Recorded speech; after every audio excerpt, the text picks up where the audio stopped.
Our first story today is with someone who became involved in gangs in the first grade and whose best friend was shot at 9 years old. When he had nightmares, he would open the Bible and sometimes read the book of Revelation to help him to go to sleep at night. I don't know if that took away the nightmares or gave him more, but he soon became disillusioned with Christianity. And while he started to excel academically, he became known as the guy who loved to debate Christians. But all that changed when he realized that the Bible actually predicted world history and gave him peace about what lies ahead. Let's welcome our first guest to Hope at Night, Sebastian Braxton.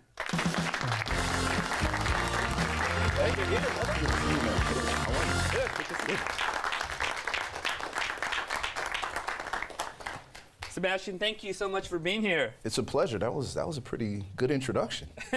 Now, you were raised in a home that really wasn't hostile to Christianity. Mm-hmm. What was that like, and how in the world did you start embracing atheism? Ooh, well, yeah, definitely a loaded question. So my parents met at a Christian university. I was the result of two teenagers in college, couldn't keep their hands off each other. And then I came about. As a kid, I was always gravitating towards things that were very transcendent. So I was into Marvel Comics, I was into DC Comics, and anything that was, the concept of a God being and this all-powerful entity and the responsibility of that. So at 9 years old, I'm having these nightmares, and for some reason, I wake up. We'd never read the Bible. We've never had family worship. It's midnight. And normally I would sneak and watch TV on like volume level 1, right? Tom and Jerry or whatever was on late at night. But for whatever reason, this one night, I'm like impressed to open the Bible. The pattern was like this. I would have a nightmare, I would wake up, I would read Revelation probably for about an hour, and all of a sudden I would just feel better. And I would go back to sleep. My parents had divorced, and my father was living in the Bible Belt, United States. Go down to live with my dad because a lot of African-American males didn't really know their dads. Grew up, like you mentioned, a really gang-infested neighborhood. And so I was like, this is an opportunity for me to spend time with my dad. And so I went to Atlanta, huge Christian community. And during this time is when I became disillusioned with Christianity, because you're seeing, this guy at high school, he's driving a Bentley. His dad's the pastor of one of the biggest churches there. 16 years old, driving a $100,000 car. And this young lady came to me and was like, hey, we're having a raffle at our church. You could win the pastor's Bentley. And I'm like, Jesus was poor. So what, you're raffling off a Bentley? Like I said, you guys have a bus that takes people from their homes to your church. If he sells the Bentley, he could buy 10 families Honda Accords. And she was like, well, that's not really how the church works. And so this sort of started me down. And then my senior year in high school, this was like the real crux event. So my senior class, they decided that, we're going to get together in the mornings and we're going to have a spiritual time, and the school allowed it. So we didn't have to attend first period, which was homeroom. So we're getting together, and the weekend just passed, crazy weekend parties, the whole nine. And this sister stands up and says, hey, we got to give our hearts to Jesus. Now, in my mind, I'm thinking, sister, just 24 hours ago, you were shaking your you-know-what. And I'm thinking, now you're telling me I need to give my life to Jesus. So this started a debate. And that sort of debate I guess you can say it was a catalyst for me. And I was like, I actually hate everything about this. And so I would go every morning just to debate. And eventually I got banned from the morning things. But ironically, I was in tension because in my biology class, he says, a random event occurred and life started. And my hand goes up. I'm like, explain that to me again. A random event. Yeah, just time plus chance plus matter. I was like, that makes sense to you? And so I'm debating with my biology teacher. You were debating with Christians, and you were debating with the evolutionists. Yes, I'm in both camps. So now this sort of tension for me, when I get to college, I joined the Marine Corps. As I joined the Marines, they say there's no atheist right in a foxhole. I was one of them. And as a Marine, you're trained to kill. And in my mindset, which was before 9/11, I was just thinking, look, I want to be dangerous, a mercenary, whatever you can do. But I started to develop this social justice concern of human trafficking was very big at that time. And so I thought, yeah, if I can use my skills to kill and to take out these sort of terrible things happening in the world, then I'm all for that. And so I had this weird sense of morality at the same time. So now you have this tension where I'm against religion. On the other side, I'm just intellectually can't accept evolution and the Big Bang. But then at the flip side, I have this weird sense of morality and social justice of like, why are we not protecting the weak? And this sort of coalesced into this sort of aggressive atheism, where it's like, well, what are Christians doing for these things in the world? Was there a moment that was, you could call it the defining moment, where you decided, look, I'm actually a believer in God. I'm a believer in Jesus. Yes. What took place? So in college, I was known as the guy who was debating Christians. And I pretty much know everybody on campus. I see this young girl walking through campus. She was beautiful. And I remembered seeing her in the student center reading her Bible. And so as I approach her, I'm desperate, right? I'm like, how do I get this girl to spend time with her? So I'm like, we should study the Bible sometime. So I'm thinking, I didn't really want to study the Bible, but I'll listen to you talk about anything. So in that process, she sits down and gives me a Bible study on Daniel chapter 2 and Daniel chapter 7, Bible prophecy. 4-hour Bible study. 4 hours? 4 hours in school, right? I missed my computer class because she finished Daniel 2 and she was like, well, there's another section, but I know you have to go to class. I was like, no, go ahead and finish. And I was fascinated because I loved history. And here she is telling me that I know as a historian, armchair historian, I'm not like officially, but I loved history. So I'm thinking, you're telling me that the book of Daniel, at least was collected by 300, 400 BC, is predicting events that happened well AD. And you're telling me this is in the Bible. And I'm like, how is that possible? And I knew the history better than her. So she's like, well, after Alexander the Great, there were 4 generals. Yeah, Cassander, Lysimachus, Ptolemy, Seleucus. I knew who they were. And so I go home, only thing replaying in my mind is this study. And the reality of, if this is true, then surely this has to be inspired.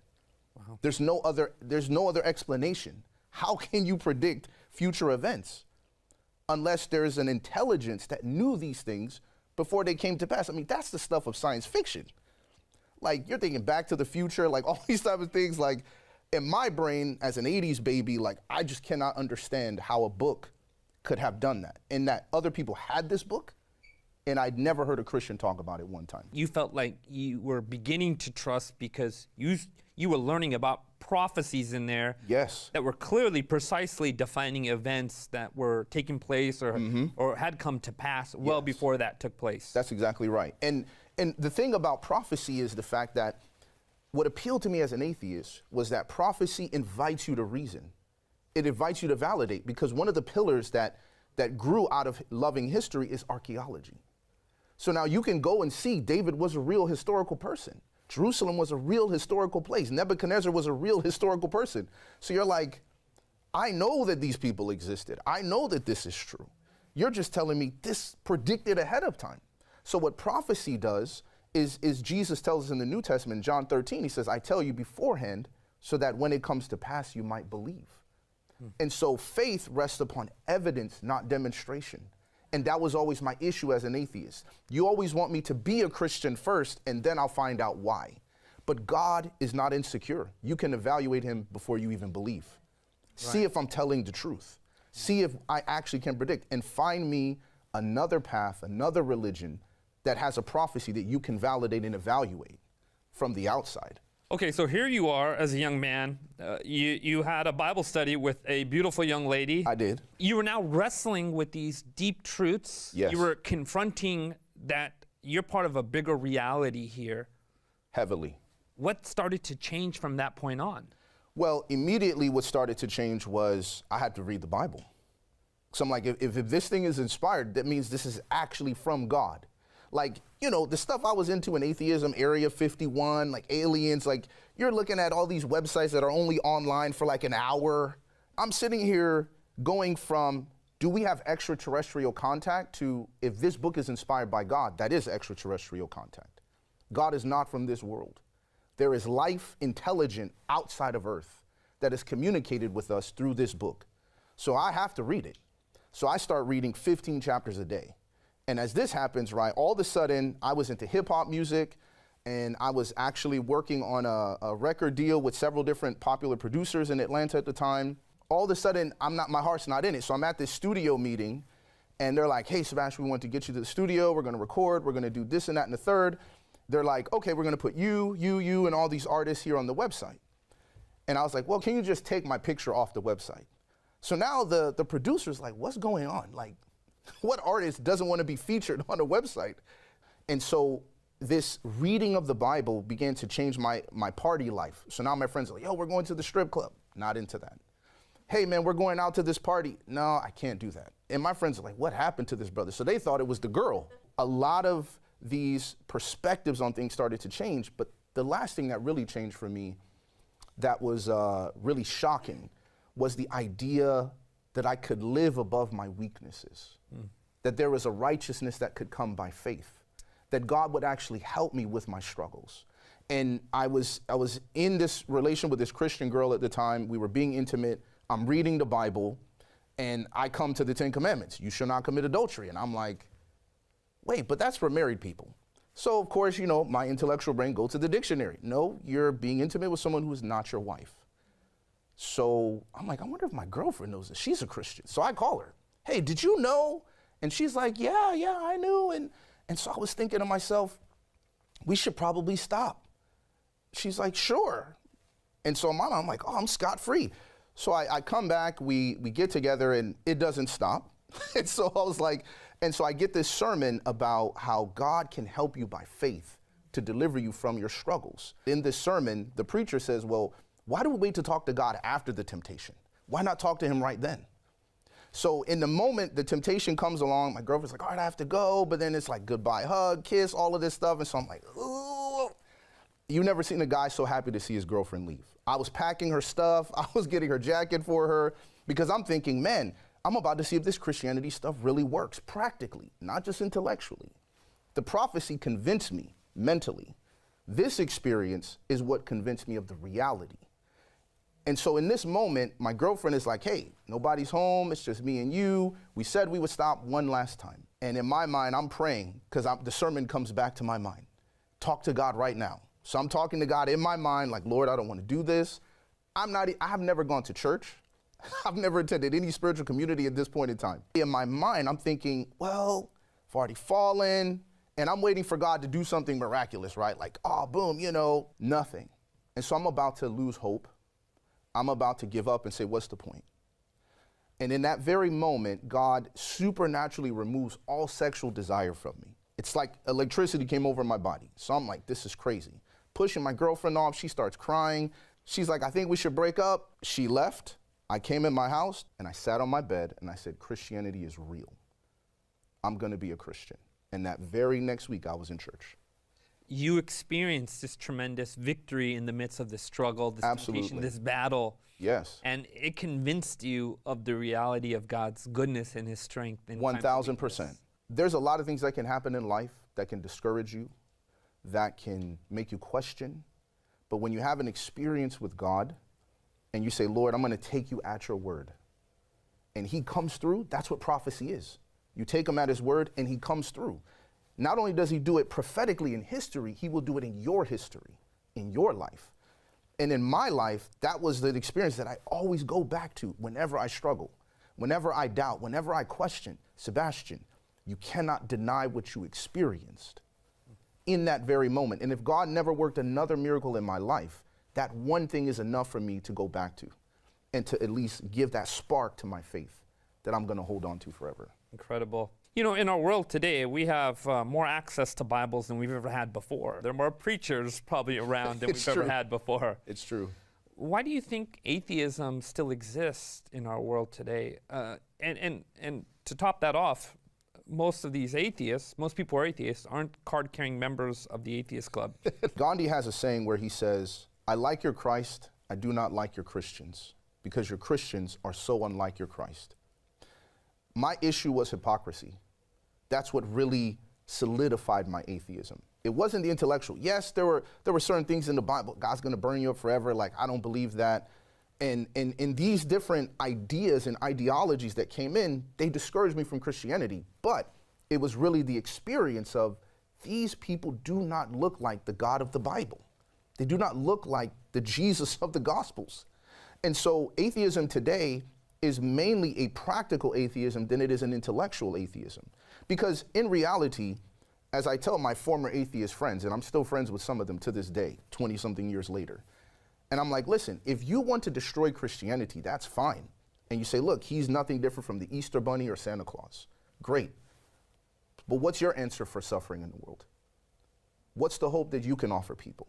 See, I've been where you were on that side of the table, and there was no hope. There was battles in my life that atheism could not solve and answer. Yes, I'm struggling with this and that, temptation and sin and evil in my life and terrible habit, and atheism provided no hope. So at the end of the day today, a lot of people, if they're truly fair intellectually as atheists, they have to admit their worldview is really leaning towards agnosticism. I just want to say I don't know. I can't intellectually prove it scientifically. But experientially, I mean, you have nothing to offer. What's the contribution? So at some level, atheism is going to persist as long as Christians do not look like Jesus, do not act and treat people like Jesus did, with respect and honor and love and a humility to desire to serve and to meet. But at the same time, intellectual atheism is only going to become more aggressive because while your life does not match as a Christian, you're trying to intellectually debate with me. And I'm not fighting you because I intellectually agree. I'm fighting you because I'm hurt. I'm fighting you because I'm disappointed. Right. And I don't know if you've ever been in a debate with a person who they stop making sense, but you realize they're holding on to this thing like a dog to a bone because it intellectually means something to you. And so many times when I get in conversations, one of the most important questions you can ask a person when you're in a disagreement is, why is this so important to you? Why is it so important to you that God does not exist? If you ask an atheist that, well, I guarantee you a story is going to come. I guarantee you an experience is going. My dad was a Christian, was beating my mom. My mom was a Christian. She was literally the most cold, loveless person in my life. Like, in these different things, they're going to go back to a story. Because you don't become that aggressive, and it's not important to you on a personal level. But if we're intellectually honest, we have a saying in Jamaica, if a person is honestly mistaken, when you tell them the truth, they either cease to be honest or cease to be mistaken. But you cannot be both. The moment you're introduced to truth, and the moment I tell you as an atheist, there's evidence to believe Christianity. Christianity has evidence to support its worldview, but you still fight. Now we're not talking intellectually. We're speaking to the heart. I heard it once said that there are 5 Gospels that most people read, right? Mm-hmm. Matthew, Mark, Luke, John, and the Christian. And most people read the 5th Gospel. Oh, yeah. Right? It's not about the arguments. It's about the relationships and the life you live. If you just interact with people with kindness and joy and love and peace, or even your home and how your children behave, you have a certain sense in people's souls that, man. A loving and lovable Christian is a great argument for Christianity, and a loving and lovable family even more. That's right. Any other questions? Right over there. So people have been saying for years that Christ is coming. What makes them so sure that it's going to happen in the very near future? We're heading into places where we're not turning back the clock here. One thing I can also add is when the prophecy that I studied with that young lady was Daniel chapter 2, this dream of Nebuchadnezzar. And it started with his kingdom as this head of gold. He dreamed of this statue. Daniel interpreted for him. So in this prophecy, what you see is you're the head of gold. Then after you, another kingdom will arise of silver, then another kingdom of bronze, and then another kingdom of iron, and then iron mixed with clay. And then he says, and a rock is cut out of a mountain without man's hands, right? And this rock hits the image on its feet and destroys the image. So when you look at that, he essentially says this is several kingdoms that will come, which we know we have Babylon, we have the Medes and the Persians. Prophetically, we can study that out. And then the Greeks represent the brass, and then the Romans, the iron, and then Rome is not conquered, but divides itself, and then the iron and the clay, and then the rock. So if this prophecy is accurate, and majority of this vision is concluded, the only thing left to happen is this rock to be cut out and to strike this thing on its feet, which we automatically associate with Jesus's return, taking his kingdom, consuming all the other kingdoms, and consuming the world. So what we see prophetically is if 95% of this prophecy is completed and the last event is Jesus coming and setting up his kingdom on this earth and it consuming all other kingdoms, it also prophetically gives us a sense of time that says all these other major events have happened, this is the last one. Well, if this is the next event, then we're living in that time. And then you go to the signs of Matthew 24 and Luke 21 that say these are all the little markers along the way that tell you that. And so one example I can also share is when I was in Botswana preaching. I was sitting down in the inn and a lady hands me a newspaper and it says Jesus has returned. On the newspaper, 12-year-old boy says he's Jesus, he has 12 disciples, and Jesus said they will say he has returned. Jesus is in the wilderness and you have to go see him in the wilderness. Jesus said this was going to happen, and here it is on the cover of a newspaper, a national newspaper, that Jesus has come back, and people are claiming that he's there. So this lets you know prophetically on a broad scale and even in very detailed prophecies that he gave, these things are literally happening before our eyes, that his coming is near. Great, excellent answer. Any other questions? Right over there. There are many cultures and religions that have predicted past events that are currently happening now, and future events. What makes you resonate most with Christianity, and have you explored any other religions? So coming from atheism, the biggest difference that I found between Christianity and other religions is that Christianity is the only religion that allows you to evaluate without joining and participating in anything religious. You can just analyze the Bible, look at the prophecies, go to archaeology. With many other religions, when I had Muslim friends, I had people who were Hindu, Sikh, I had people who were also agnostic and, of course, other intellectual persuasions.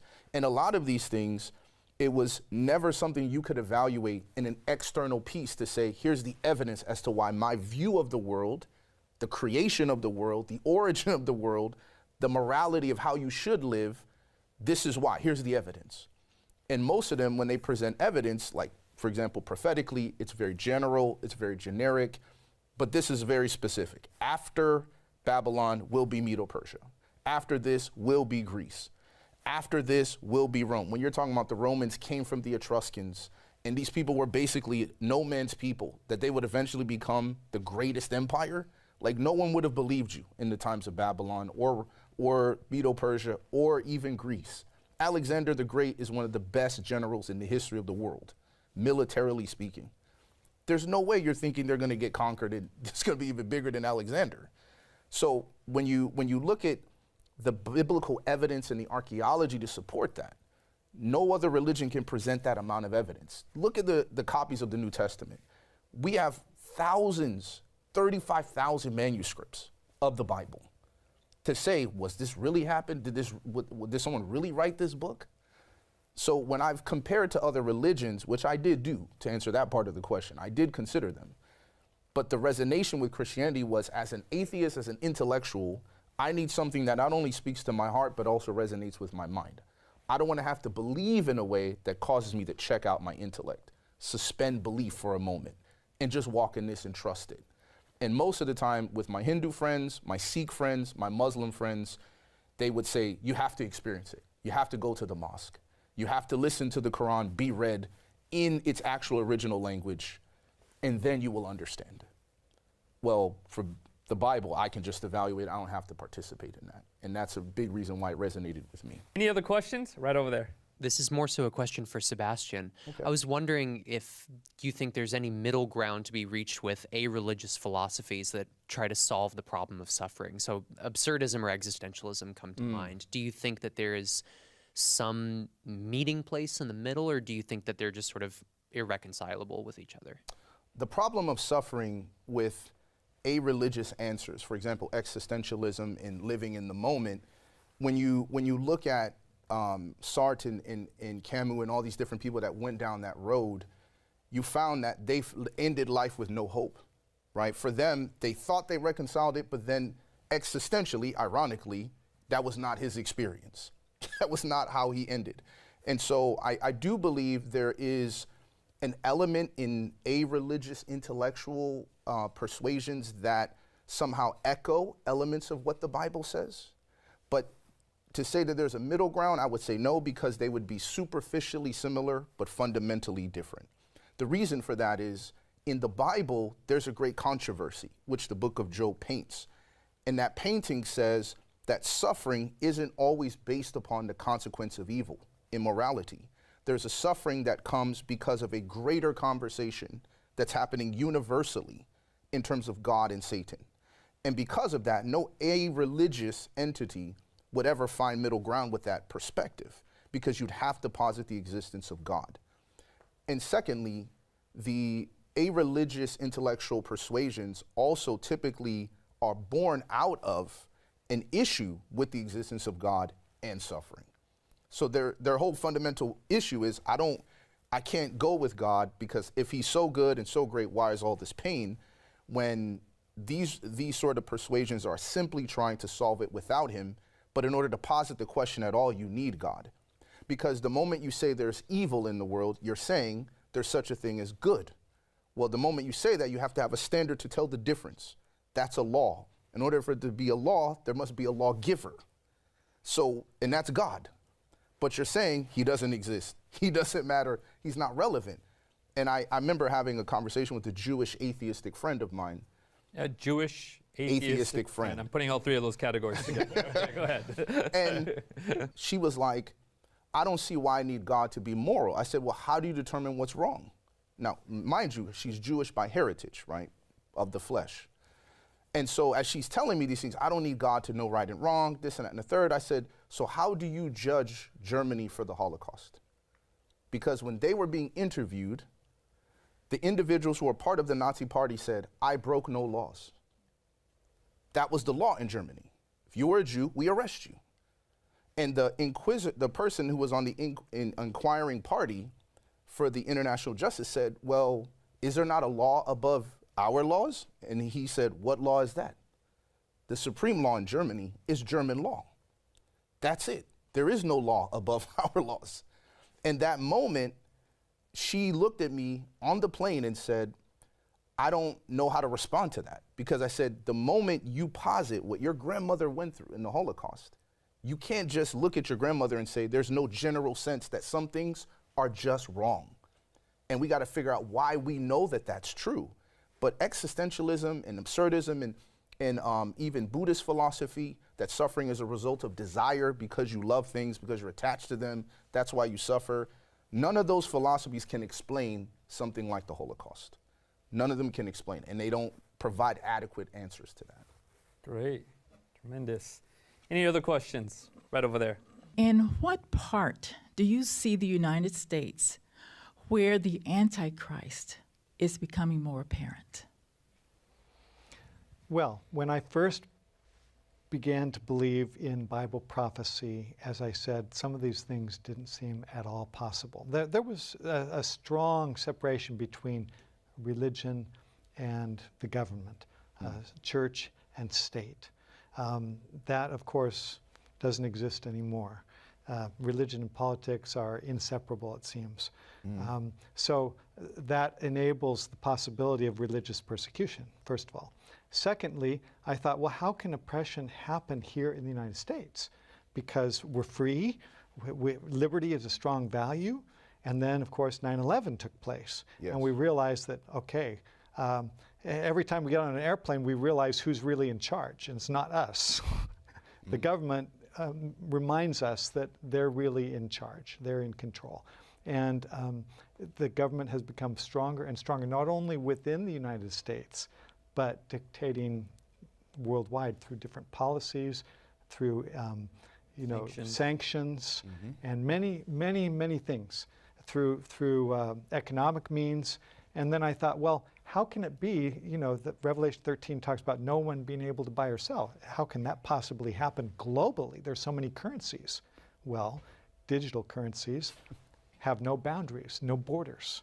So everything that the Bible has to say about how this can come about has already been paved for us. We can see that it's just a matter of a very short time before it happens. The question with the Antichrist and all this stuff, this is a fascinating topic, and we're going to offer some study resources, of course, for that. But I just think, man, this is, as you guys are sharing and talking, this is just really exciting, really incredible. And it gives us hope, you know, that there's a God who's coming back for his people. Whatever's happening around us, we don't have to be afraid because Jesus is coming back for us. Absolutely. We got time for one more question right over there. How do we live in the now in the face of all these prophecies? Or do we even try to live in the now? I think when you look at the book of Daniel, you find the first half of the book is narrative. It's stories. And the second half is predominantly prophecies. Revelation is similar, in a similar structure. The first half of the book is very historical, the 7 churches, all of these different things. What you find is there are principles of how Daniel lived in chapter 1 where he refused to defile himself in that particular environment. Even though the environment was going corrupt, he decided to stay faithful to God. You see in Daniel chapter 2, the power of prayer and having those friends in that community that you pray with, that you seek God with, and you believe that God can deliver you from any crisis. And you go to Daniel chapter 3 and you see a character where I'm not afraid to stand and be counted when everyone is watching, right? And so you deal with this being faithful to God and what you know to be true in anonymity as well as in publicity. And in Daniel chapter 4, you see a character of a person who says, I'm willing to tell you the truth and speak truth to power even when it's not popular, and it may put my own life at risk. So I see some principles in the first half of Daniel's narrative that really drive home that point of how can I live in the light of these prophecies? And that really comes down to character and who you decide to be and the principles you're going to live by. Right. It definitely sounds like the experiences Daniel went through are a bit of a microcosm of what end time events will be like. And we see his faithfulness, his trust in God, his prayer life, things that sustained him that will sustain us too towards the end. Been tremendous, exciting. And you've taken us to an adventure in Bible prophecy, and we just got started. Yes. If you'd like to study more about the prophecies of the books of Daniel and Revelation, I encourage you to visit our resource site at hope.study. There you can find step-by-step Bible study guides that will walk you through the prophetic books of the Bible. Or if you'd like to study the Bible in person or in a group online, just let us know and we'll be happy to help. I hope tonight's episode has given you peace, not just about the future, but about the God who holds all of time in his hands. That means you could probably safely stock up on popcorn and ditch the surplus of canned goods and toilet paper. Do you believe there's a God who not only loves you, but cares enough to let you know what lies ahead? I hope you do, because knowing that gives me hope at night. Thanks again for joining us today. See you next week.